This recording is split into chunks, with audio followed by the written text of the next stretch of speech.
to compute. Ok, agora. Então, nós, na semana passada, nós terminamos aí falando sobre Salomão e a sua queda, e então hoje nós vamos continuar a história aí depois de Salomão.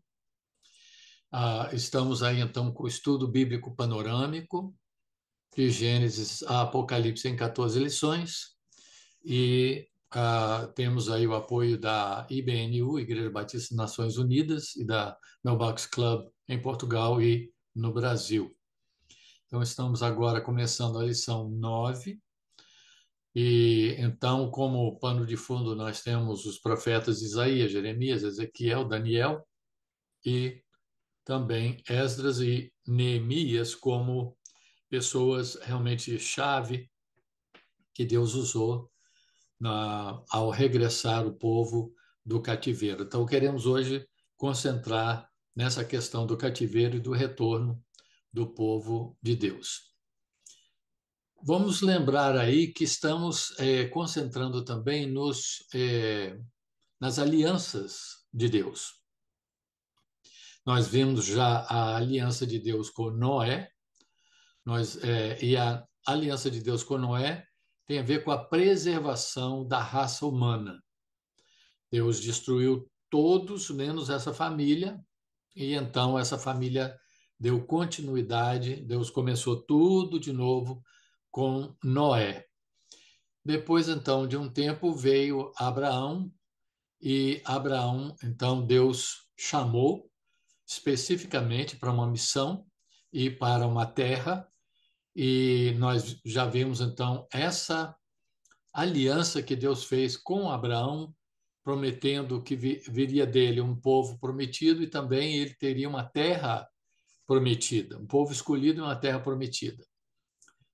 Tempos depois, então, Deus até havia falado com Abraão em Gênesis 15 que o povo que viria dele depois passaria 400 anos em outra nação, em outra pátria, e depois voltaria. Então, realmente isso aconteceu e Deus então levantou Moisés, vimos a história dele, e a aliança com Moisés é simbolizada, é enfatizada através dos 10 mandamentos.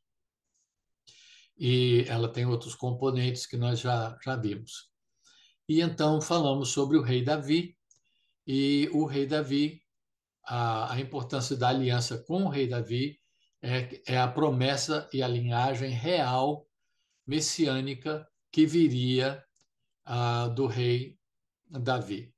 Davi queria construir o templo e Deus falou: não, você não vai construir, o seu filho vai, mas você tem muito sangue nas mãos, você não vai construir o templo, mas eu vou edificar a sua casa. Você não vai edificar a minha casa, mas eu vou edificar a sua casa e a sua dinastia, e então eu vou dar continuidade.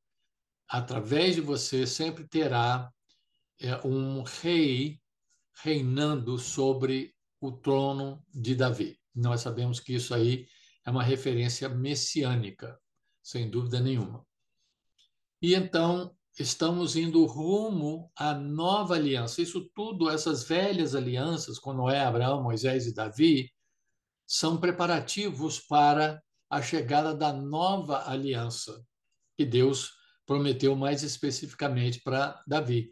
Mas a gente olhando assim, às vezes a gente pensaria, se a gente vivesse na época de Davi, talvez a gente pensasse, bom, então daqui a alguns anos, daqui a pouco tempo, vai chegar esse Messias e vamos ter uma nova aliança, vai ser uma coisa maravilhosa, mas realmente a história humana é muito mais complicada e dramática e trágica do que isso. Então, estamos indo rumo à nova aliança, mas muita coisa ainda tem que acontecer. E nós vamos ver aí que depois de Salomão, se você tiver a sua apostila, o seu livro, né,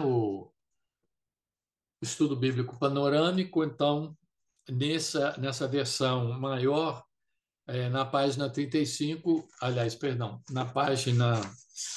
Nós vamos chegar na página 35, mas estamos agora na página 31, e então você pode ver aí que houve uma divisão no reino. Como é que isso aconteceu?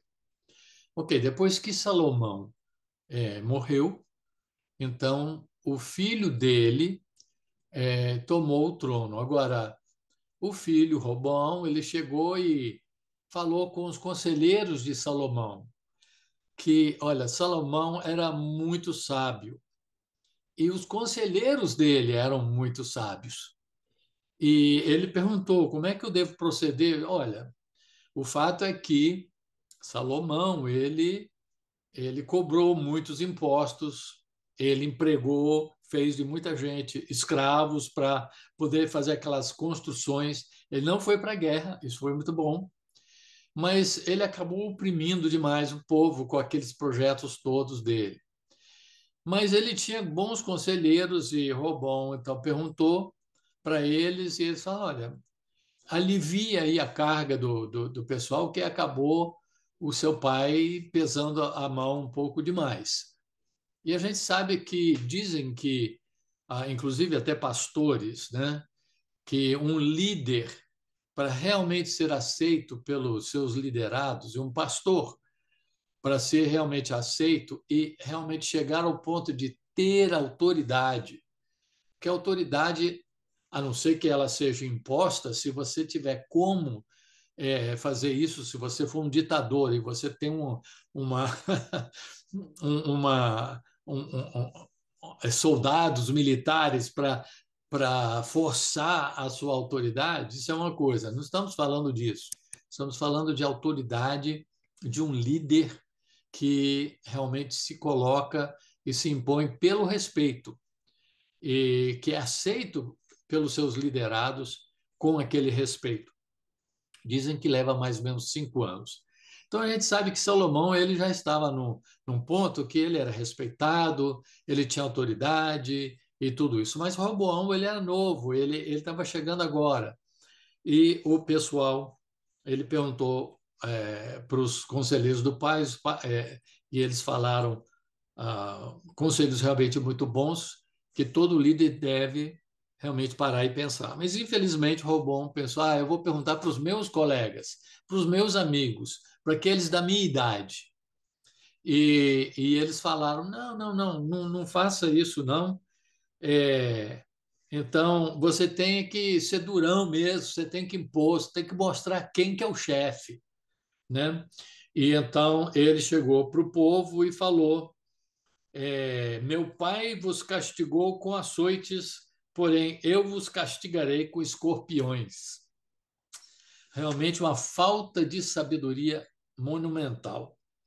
Então, o pessoal já estava cansado daquela opressão, foi a gota d'água, e então Jeroboão era um líder que estava despontando, e ele então conseguiu convencer 10 tribos, todas as tribos, menos Judá e Benjamim, a irem para o norte e fazerem seu próprio reinado sem Salomão. Lembrando que foi difícil para Davi consolidar toda a dinastia, todo o território, todas as tribos, e com Salomão a coisa continuou, com paz e prosperidade, mas aí chega Roboão e põe tudo a perder, e Jeroboão então vai para o norte, e vocês podem ver no mapa aí que então o reino do norte passou a ser chamado de Israel e o reino do sul passou a ser chamado de Judá,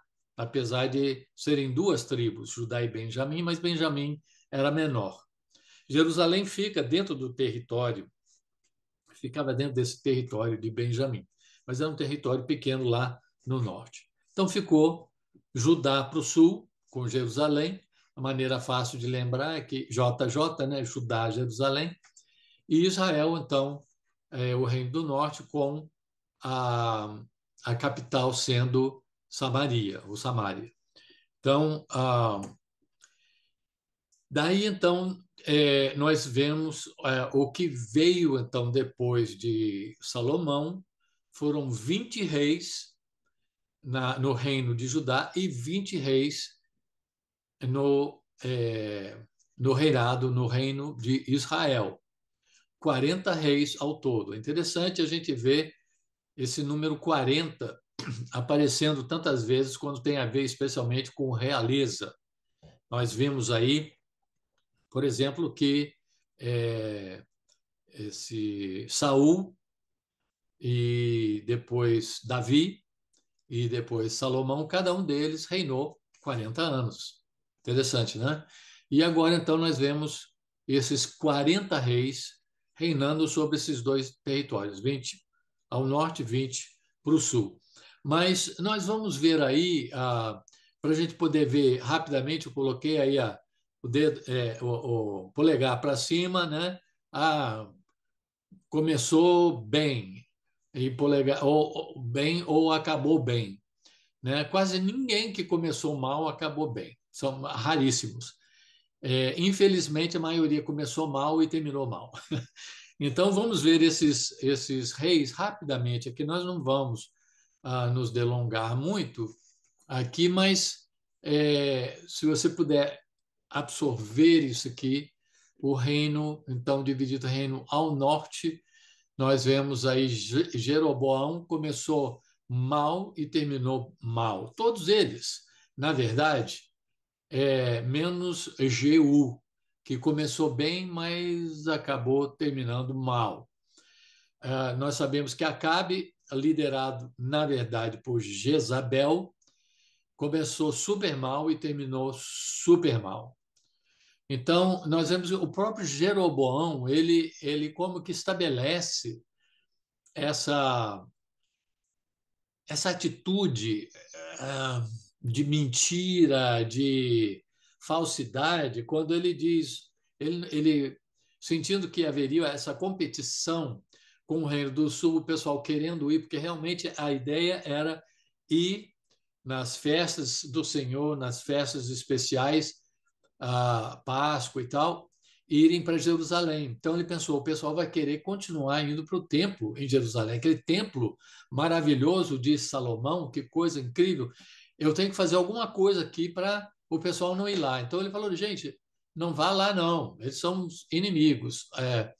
E ele então mandou fazer 2 bezerros de ouro e falou, esses são os deuses que tiraram vocês do Egito. Quer dizer, é muito difícil entender como um líder que sabe exatamente a história pode mentir, mas mentir dessa maneira tão grosseira e tão exagerada. Mas foi isso que ele fez e ele então ele estabelece esse princípio de mentira, de idolatria, de não buscar a Deus de todo o coração. E realmente alguns profetas da época eles conseguem confrontar e tudo isso, mas olha, esse reino ele foi por 200 e poucos anos, 209 anos de existência, até que realmente a paciência de Deus chegou a um ponto que ele deixou então que a Assíria que estava era um poder global daquela área, né? Mas o poder maior do que se tem conhecimento da época. Eles tinham poderio militar e tudo, e então eles foram e eles arrasaram com o Reino do Norte, o Reino de Israel. Antes de chegar no Reino de Judá, aí está o Reino de Judá, bem diferente, mas só assim deixando bem claro que quando o Reino do Norte, Israel, caiu, há uma diferença muito grande entre a sua queda para a Síria e a queda do Reino do Sul para a Babilônia, porque eram duas atitudes completamente diferentes desses impérios. O Império Assírio, ele ele tinha a seguinte filosofia, era pegar, eu acho que já mencionamos isso, mas ele então pegava e misturava os povos. Então, ele ia lá, pegava o pessoal lá os israelitas, né?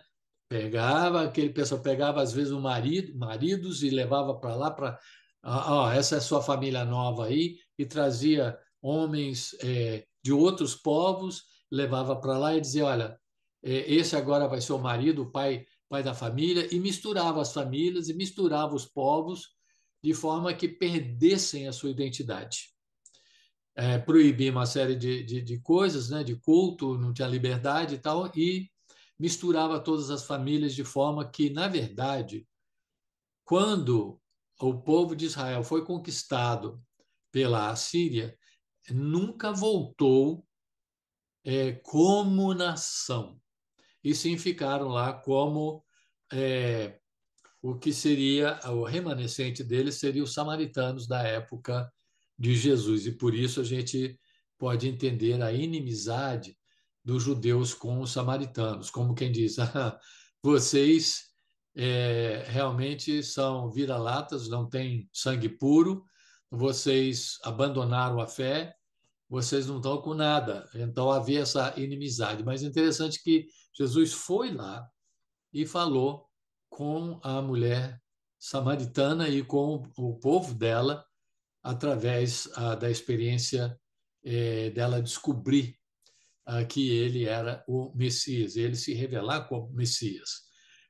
Vamos até ver um versículo bíblico chave, ainda hoje queremos chegar lá, que fala sobre Jesus como Messias, que ela proferiu. Bom, agora vamos lá ver o Reino do Sul, o Reino de Judá.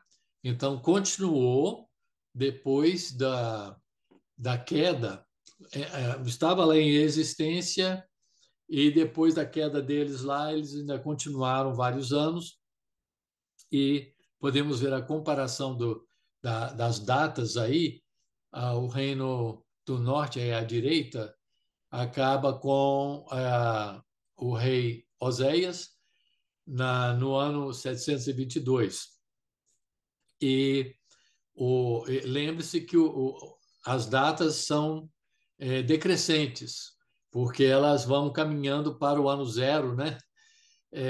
Para quando vem o Messias, quando vem o Senhor Jesus Cristo.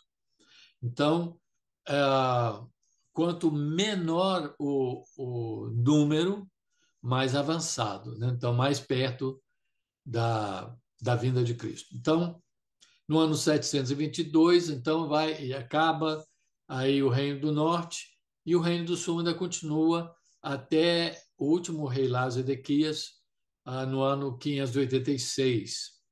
Mas vamos voltar aqui e ver um pouquinho mais de perto. Então, vemos que Roboão parece que ele começou bem intencionado, mas acabou mal.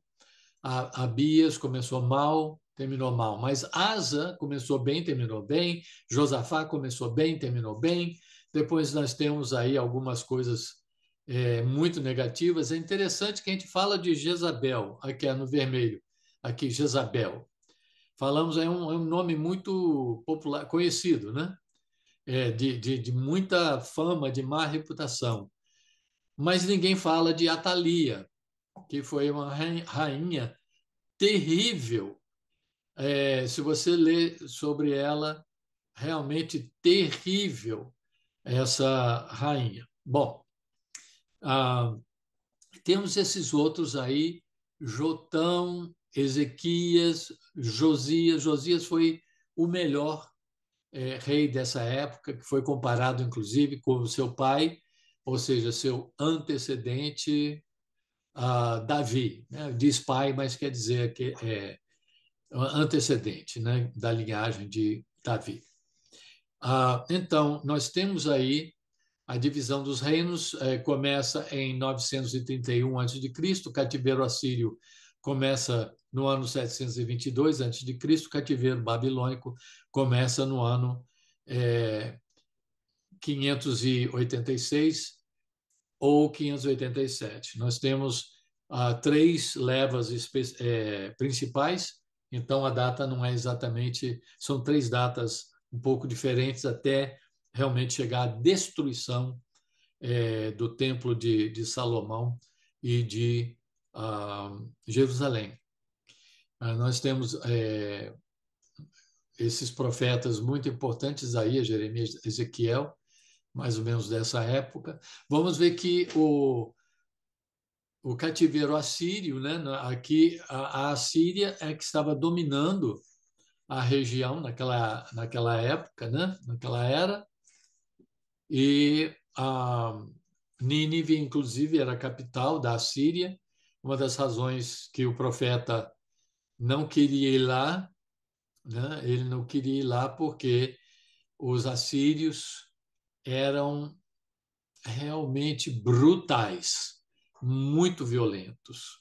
E ele deve ter ouvido histórias terríveis sobre isso, então Jonas não queria ir lá porque ele pensou, eles vão se arrepender, eu não quero que eles se arrependam, eu não quero que eles tenham a salvação e o perdão de Deus.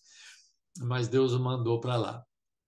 Ok, então nós temos depois então o cativeiro babilônico. Veja que a Babilônia então conquistou a Assíria e tomou muito daquele espaço que era do reino da Assíria, mas a atitude deles era diferente, porque eles foram levando as pessoas para lá, mas eles permitiram que eles cultuassem o seu Deus, que as famílias se mantivessem unidas, e eles, não tendo o templo, então nessa época é que a, o, a, eles passaram a se reunir e a ter realmente a, esse, esse espaço que foi permitido para eles. Mesmo sem o templo, né, eles puderam se reunir lá e continuar como povo coeso lá. E, inclusive, a gente vê a atitude em Daniel de como alguns deles até galgaram posições e tiveram uma posição realmente muito boa.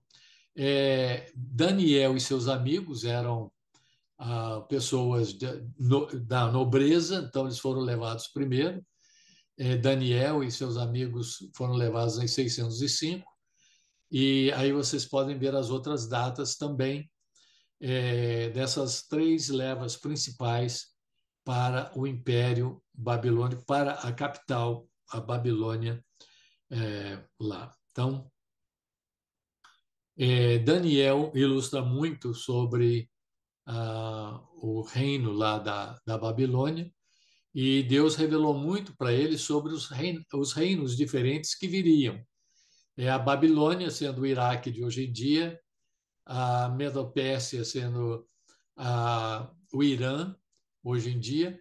Aliás, a Pérsia passou a ser chamada de Irã há poucos anos atrás. A Síria, a gente vendo aí a Grécia, depois nós vamos explicar por que é chamado de Grécia. É a Grécia ou é a Síria? Nós vamos ver isso aí. E então ele vê como uma estátua, e depois, isso no capítulo 2. Mas depois, no capítulo 7, ele tem essa visão dos animais, mas os animais representam esses diferentes impérios. Depois, o Império Romano e a Roma renascida. E nós temos aí, eu coloquei um monstro aí, diferente aí, que Daniel olhou e falou: olha, esse aí eu não sei, é diferente. Mas os outros ele descreveu: é um urso, leopardo com 4 cabeças e com asas e tal. E essa ideia das asas, de 4 asas, é a ideia de velocidade, né? Quase a ideia de voando assim contra o inimigo, e é assim que Daniel descreve. E depois nós vemos no final algo maravilhoso aí em Daniel 2:34, a visão do rei que ele interpreta e que Deus mostra para ele, é que uma rocha cresce, bate contra aquela estátua, arrebenta aquela estátua em pedacinhos, e então aquela rocha vira uma montanha enorme que cobre toda a terra. Essa rocha a gente sabe que é o reino de Deus, que vai assumir o controle sobre toda a terra no reino milenar de Cristo. Aí nós temos uma linha de tempo. Se vocês depois puderem ver a gravação para irem vendo isso aí com mais calma, mas cada um então representando o ouro, né, o Império Neobabilônico, ou que seria hoje em dia seria o Iraque, né? E depois o Império Medo-Persa, e depois o Império Grego, que tem a ver com, aí vocês podem ver algumas divisões aí no Império Grego, e depois o Império Romano, que conquista Israel no ano 63 a.C.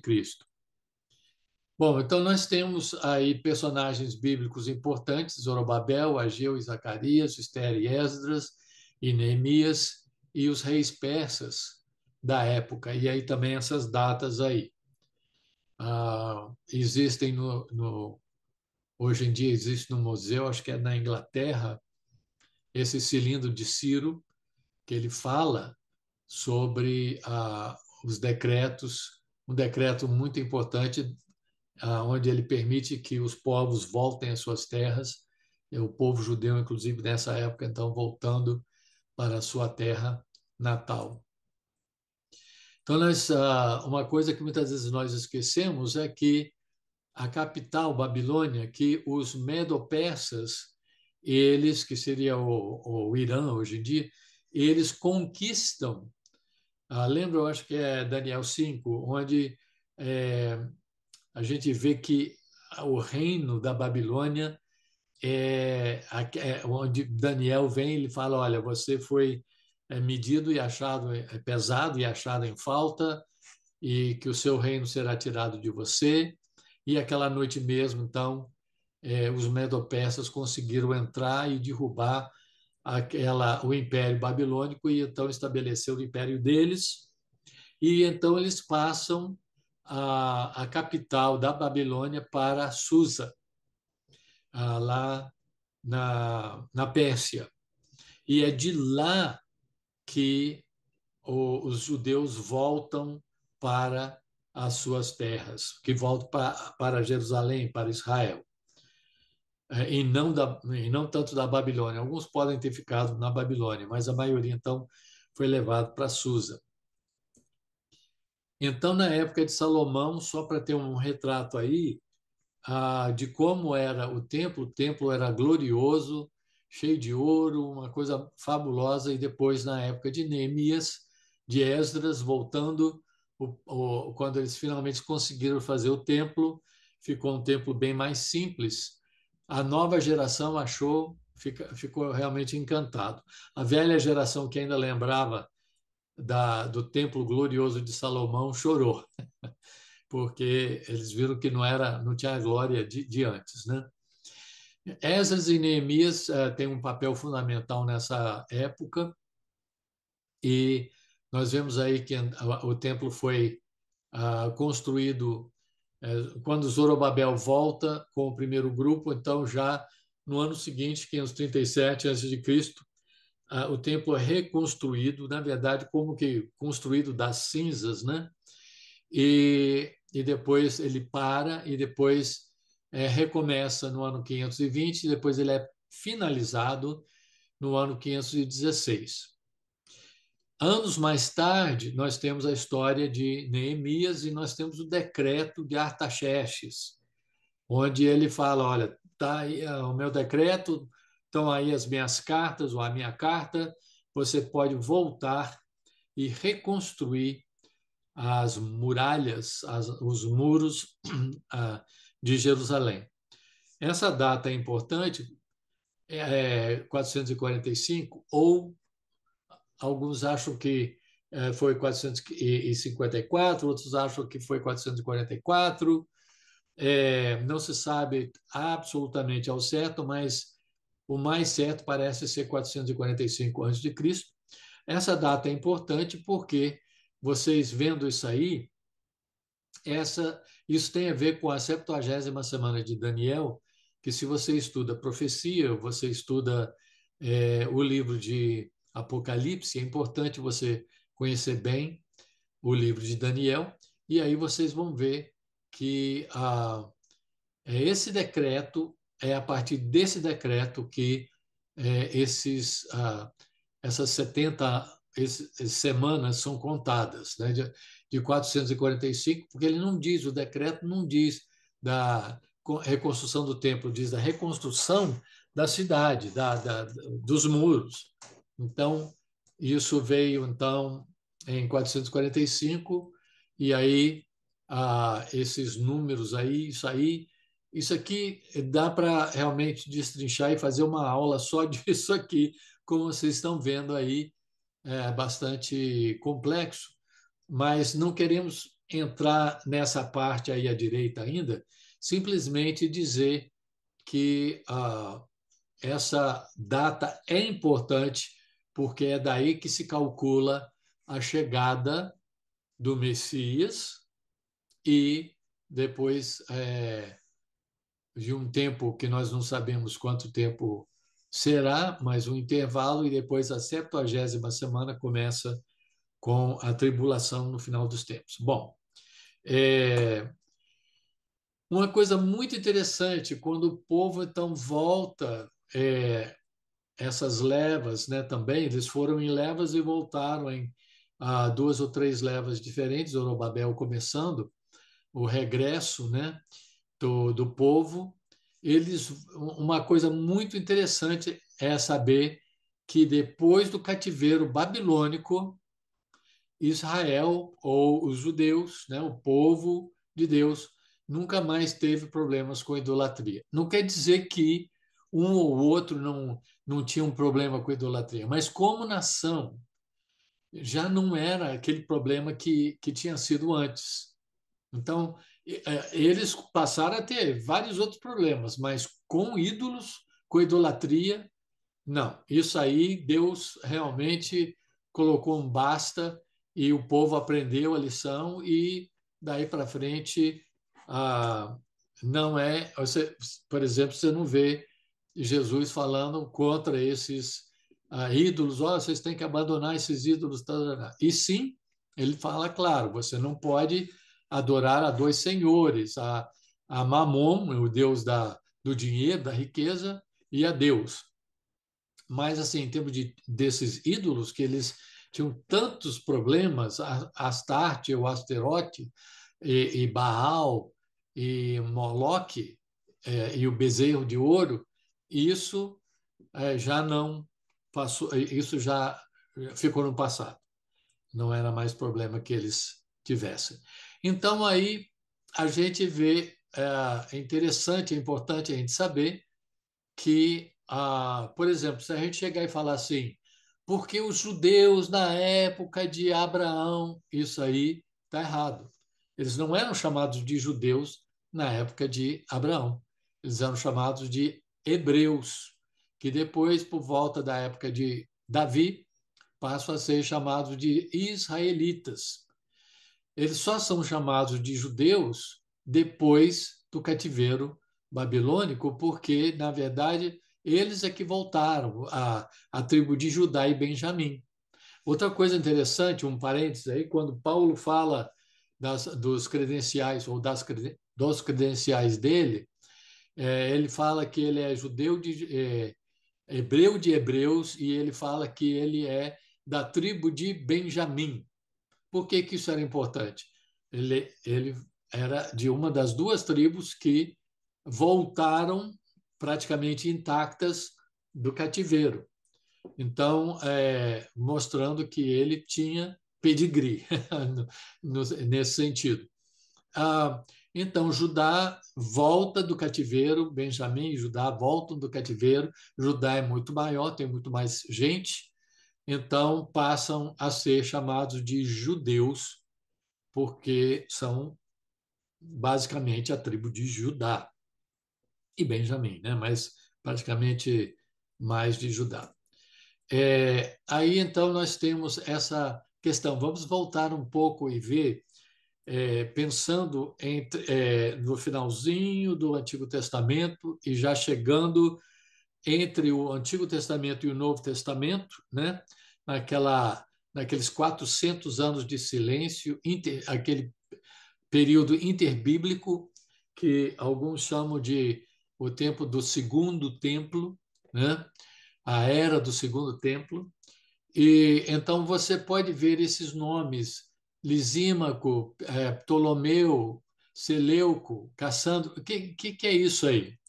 Vamos ver aí então que no Império Grego, essa parte aí de bronze, né, ou esse leopardo com 4 asas, representando, especialmente na época de Alexandre o Grande, né, que avançou rapidamente e dominou aquela parte do mundo todinha, um império enorme, em pouquíssimos anos, com um sucesso tremendo, e depois morre aos 33 anos de idade, e depois disso, então, o império dele é dividido entre 4 generais.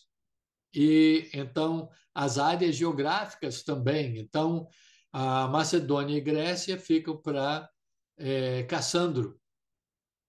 A Ásia Menor fica para Lisímaco, mas também entrou aí esse Antígono ao início e depois acabou ficando com Lisímaco.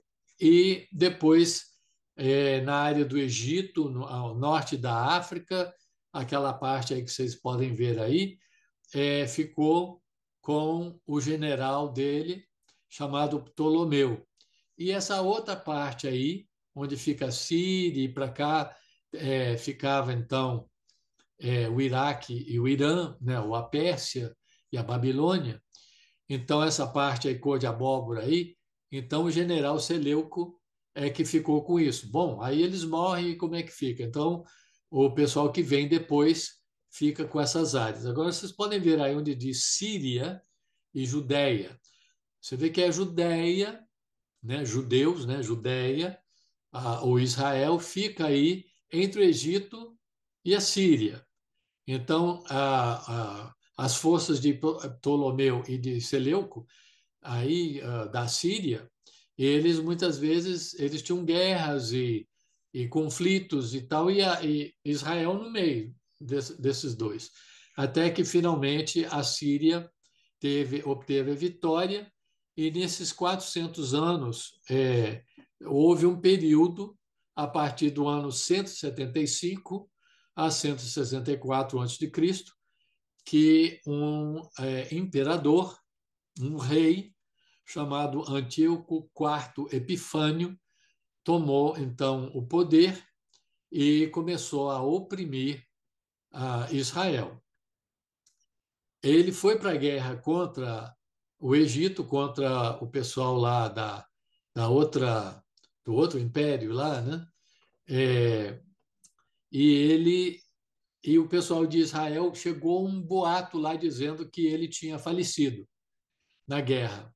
E eles começaram a celebrar, só que ele não tinha falecido. Aí ele voltou com fúria e realmente os oprimiu de uma maneira indescritível.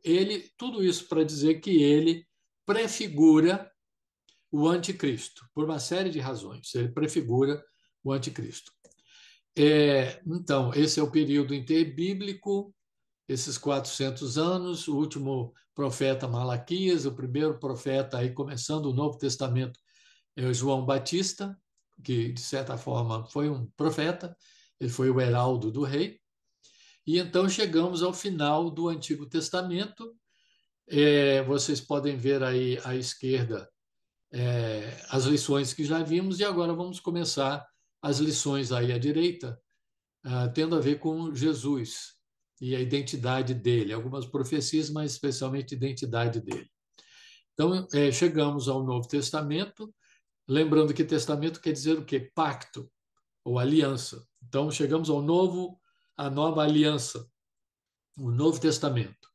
Aí nós temos o nosso vislumbre bíblico, e já passamos essas alianças aí, estamos entrando nessa parte aí no final, essa parte branca aí que tem a ver com a vinda do Senhor Jesus Cristo. Então, queremos ver a identidade do Messias. A identidade do Messias tem a ver com o título principal dele. Ele tem o título principal que ele usou para si mesmo foi Filho do Homem, que depois, mais adiante, nós precisamos ver que é também um título messiânico e tem a ver com a visão de Daniel que ele viu, assim, uma coisa impressionante, muito bonita mesmo e muito profunda. Mas aqui nós queremos concentrar no título Messias. O que significa a palavra Messias? Nós vimos, quando falamos sobre Josué, que Josué, que é uma variante do nome Jesus, significa o Senhor salva. E então Jesus, como Salvador, ele vem para a terra para salvar. Ele mesmo disse: Eu não vim para julgar e condenar, eu vim para salvar e resgatar. Então a gente vê aí a mulher samaritana dizendo: Eu sei que o Messias, chamado Cristo, interessante que tem essas duas formas aí, porque Cristo é do grego, Messias é do hebraico, está para vir. Quando ele vier, explicará tudo para nós. Então, sabemos que Jesus significa o Senhor salva, mas o que significa o título ou a palavra, o termo Messias? Por que eu pergunto assim para vocês? Porque nas aulas que eu tenho dado mais ou menos recentemente, a gente explica o que é e depois pergunta lá na frente, pensando que o pessoal lembrava, e o pessoal diz: Ah, Messias quer dizer o prometido. Não.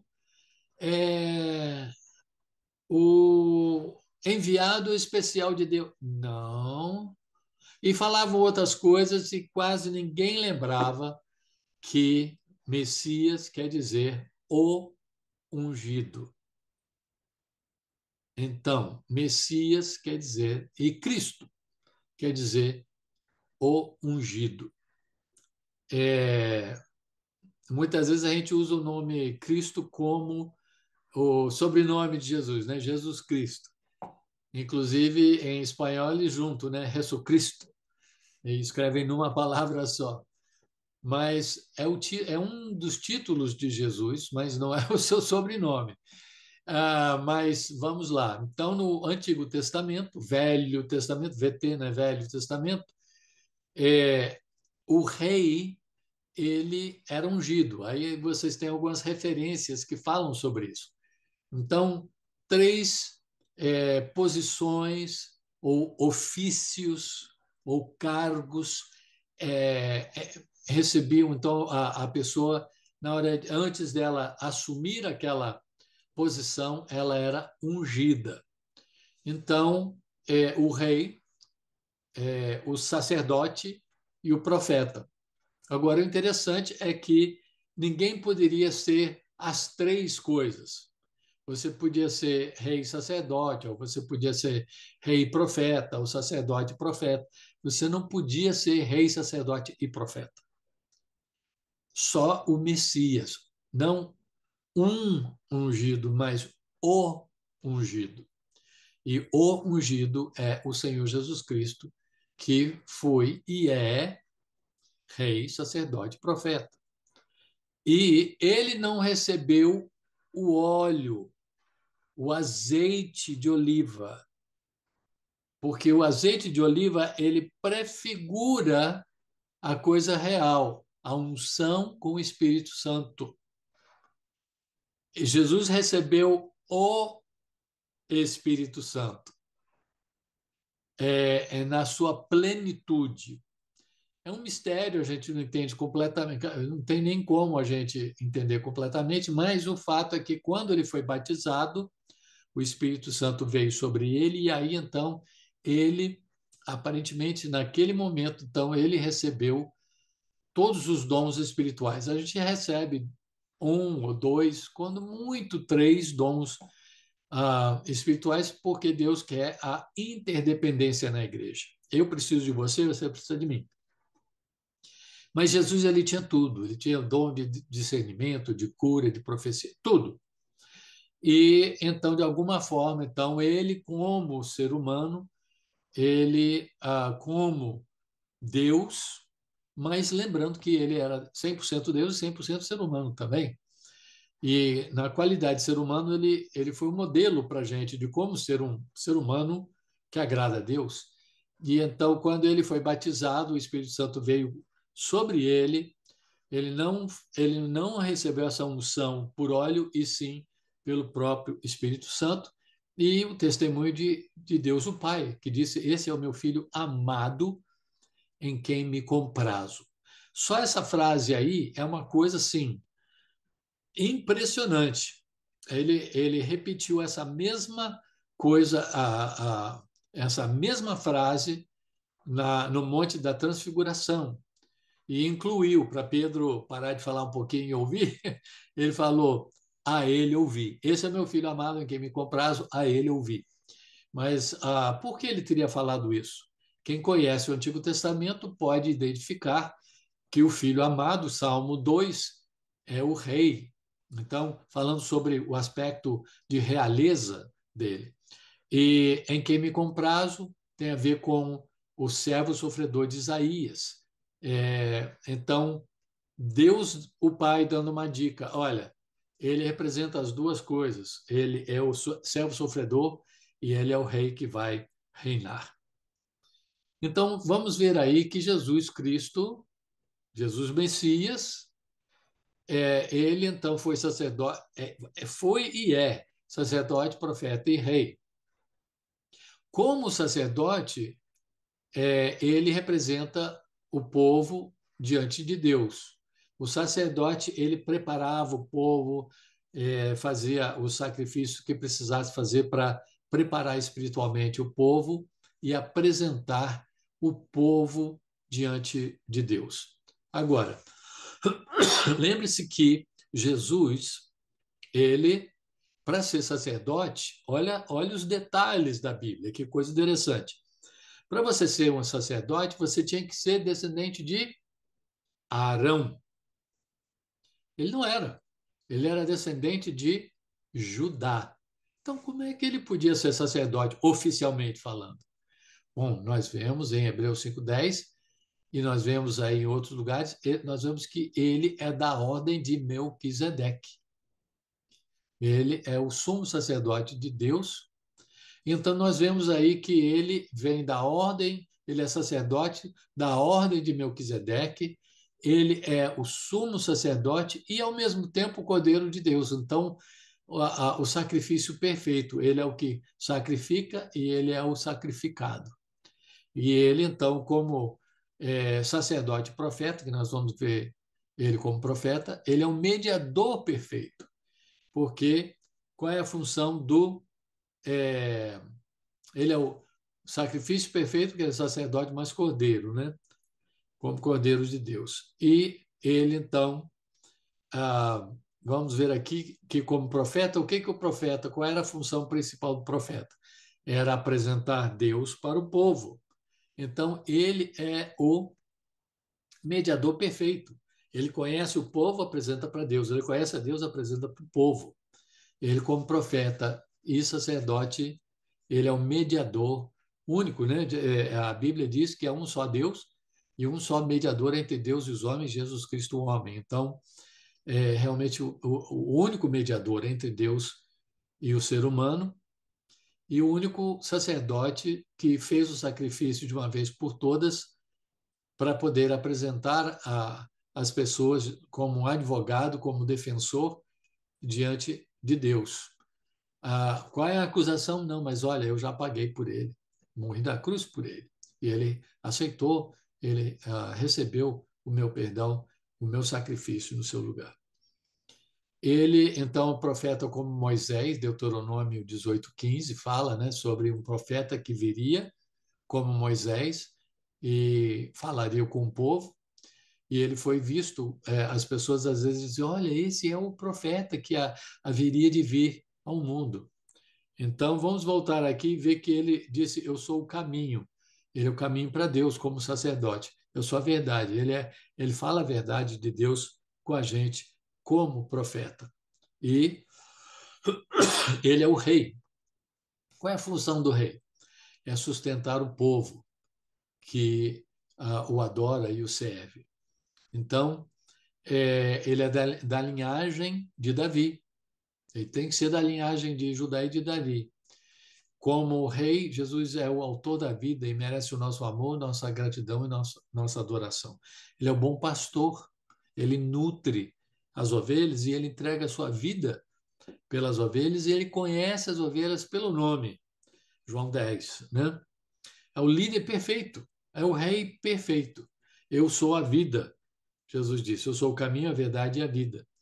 Então, nessa ideia como reinado, vamos ver aqui embaixo, nessa parte aí, onde fala rei da justiça, Melquisedeque, quando fala aqui de Melquisedeque, rei da justiça, da retidão, rei da paz. Salém significa, ele era o rei de Salém, e Salém quer dizer paz, e é onde Jerusalém seria estabelecida depois. Então, ele é o rei da justiça, o rei da paz, e a gente vê desde os primórdios aí a importância de Jerusalém, que será a sede mundial, a capital do mundo durante o reino milenar de Cristo sobre a terra.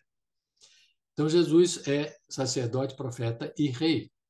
Ele não reinou sobre a terra ainda, mas isso ainda vai acontecer no reino milenar. Vamos ver algumas profecias. São tantas, aqui nós colocamos apenas algumas.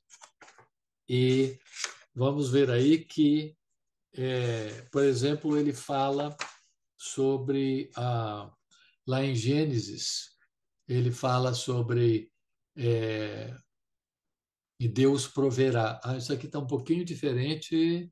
Não, peraí. Acho que eu pulei uma aqui. Sim, ok. Aí na página 37, né, da apostila maior. Então, você pode ver essa terceira parte aqui, onde fala aqui que Deus proverá, né? Está aonde? No meu está o segundo aqui. Sim. Abraão vai à terra de Moriá oferecer Isaac em sacrifício e Deus prediz: Deus proverá para si o cordeiro para o holocausto. Mateus 27, 22, a gente vê que Jesus foi crucificado em nosso lugar e foi no Monte Moriá, naquele mesmo monte onde Deus disse que ele ia prover o sacrifício, o holocausto, né? E realmente isso aconteceu no mesmo monte, no Monte Moriá, mais ou menos 2000 anos depois, na pessoa de Cristo. Então, nós temos em Deuteronômio, nós mencionamos isso aí, aqui embaixo, né, que Deus suscitará no meio de vocês e dos seus irmãos o profeta semelhante a mim, disse Moisés. E nós vemos aí em João 6,14, 7,40 e Atos 3,22, que depois o pessoal falou: este é o profeta que haveria de vir ao mundo. Bom, nós temos aqui também Miqueias 5,2, mas tu, Belém Efrata. Tinha dois Beléns, e essa profecia é tão específica que ela não só fala em Belém, fala Belém Efrata. De ti é quem sairá aquele que há de reinar em Israel. E nós vemos lá em Mateus 2,1 que Jesus nasceu em Belém da Judéia, que é Belém Efrata. Vemos aí também Zacarias tem algumas profecias impressionantes, como essa aí de Zacarias 11, 12 e 13, avaliar o Senhor em 30 moedas de prata. Ora, o Senhor disse, arroja isso ao oleiro. E a gente vê que Judas aceita 30 moedas de prata, depois de trair Jesus, ele vai e se enforca onde? No campo do oleiro. É impressionante essa profecia. E são tantas outras também. Queria só terminar agora com. Bom, vamos mencionar, estamos em Zacarias, vamos ver aqui embaixo também, Zacarias 12:10, o Messias seria transpassado seria um filho único e primogênito. E nós vemos que um dos soldados perfurou o lado de Jesus, mas ele também foi traspassado nas mãos e os pés, e depois do lado. Então, é muito impressionante isso aí. A profecia mais cronologicamente exata de que conhecemos é essa de Daniel 9, de 24 a 27, que nós mencionamos lá antes, né?